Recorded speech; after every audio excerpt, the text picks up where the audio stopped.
Here's my homemade arrow cresting jig. It's for customizing arrows with distinctive bands applied with paint.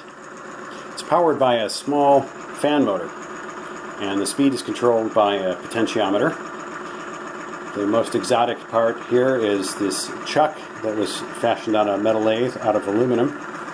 It's got a rubber gasket that will accommodate either a bare shaft that's tapered or nocks from a variety of sizes. You can put in a small youth arrow all the way up to an 11/32 traditional wood arrow.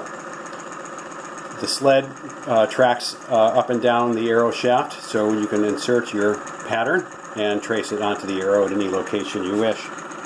I've used skateboard bearings as rollers, and at this end there's a spring-loaded clamp mechanism to keep the arrow in place while it's spinning.